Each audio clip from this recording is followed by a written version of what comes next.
Saudações fraternas, irmãos e irmãs, amigos e amigas. Hoje refletiremos sobre o ponto B1, uma comunhão que irradia. E a pergunta: como podemos ser mais plenamente sinal e instrumento da união com Deus e da unidade do gênero humano? Primeiro, é preciso saber que a comunhão na igreja não é apenas um encontro sociológico onde membros se encontram dentro de uma identidade comum. A comunhão na igreja é, antes de tudo, um dom do Deus Trinitário. Portanto, é uma tarefa que a igreja é chamada a viver, a construir, a progredir e a crescer. É preciso construir o povo de Deus, favorecer a comunhão e a unidade. As assembleias continentais, na fase preparatória para o sínodo, destacaram justamente a dimensão vertical da comunhão, que é a vivência da união com Deus, e também a dimensão horizontal, que é a comunhão com toda a humanidade. Nesta relação de comunhão com Deus e comunhão com a humanidade, é que a igreja caminha num dinamismo escatológico para favorecer uma comunhão sempre crescente, que atingirá sua plenitude apenas na comunhão plena e definitiva com Deus, quando Deus e Cristo for tudo em todos. Por outro lado, o documento, o sínodo, sublinha que a liturgia é o espaço onde a igreja experimenta a comunhão, a nutre e a edifica. E de modo particular, a liturgia se destaca a experiência eucarística, a celebração eucarística, onde a igreja experimenta a sua unidade radical e expressa a sua oração em favor da comunhão com Deus e da comunhão com os irmãos. Esta comunhão é vivida, como foi experimentado nas assembleias sinodais continentais, na diversidade de línguas e de ritos, que é um ponto fundamental da chave sinodal. É preciso encontrar comunhão na diversidade, tanto de línguas, de ritos, para favorecer que o Evangelho seja encarnado e testemunhado na maior diversidade de culturas possível. Assim, a Assembleia Sinodal reconhece que, a partir da Assembleia Litúrgica, e como uma analogia da Assembleia Litúrgica, ela deve se enxergar e se celebrar.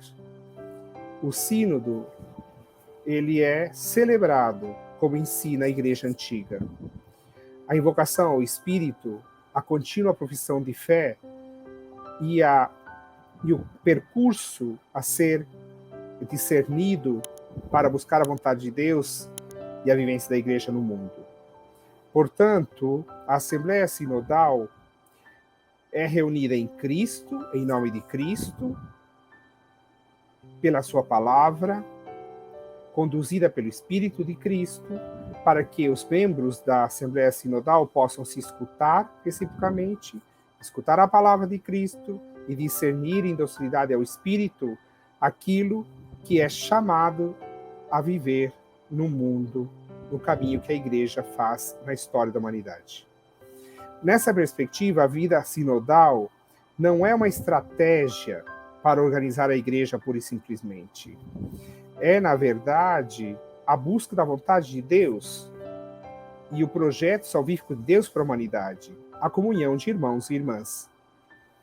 A primeira questão prioritária que o processo sinodal destacou na dimensão da comunhão é que é preciso encontrar na realidade histórica concreta que a Igreja vive no tempo presente os espaços e as oportunidades de uma comunhão que, antes de tudo, deve ser algo buscado num processo de crescimento e amadurecimento, tendo a clareza de que é sempre incompleta e que sempre é possível crescer nela pela graça do Espírito.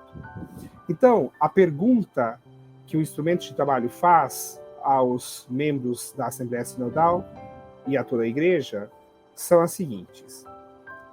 Em nome do Evangelho, que nos fortalece nos laços de comunhão fraterna, quais são as trincheiras e os muros que precisam ser superados? Quais são os abrigos e os instrumentos de proteção que precisam ser construídos para favorecer e proteger os mais vulneráveis? Quais são as divisões estéreis que prejudicam e destroem a Igreja, ou que a ferem? Quando a gradualidade torna possível o caminho para uma completa comunhão? Por isso, o instrumento de trabalho sublinha a necessidade de uma vivência, de um crescimento e um amadurecimento. É preciso identificar os limites que são colocados, muitas vezes, por causa da infidelidade, do pecado ou do fechamento ao Espírito Santo. E, assim, favorecer que esses limites sejam superados, que os muros, as muralhas sejam derrubadas e que, pela fé, pelo dom e docilidade ao Espírito, cada comunidade cristã possa favorecer e construir pontes de comunhão e unidade, de compaixão e de amor fraterno. Estamos neste caminho sinodal, na busca de uma comunhão, para viver segundo a vontade de Deus e para testemunhar como igreja o reino de Deus que está no meio de nós. Um bom caminho sinodal a todos. Amém.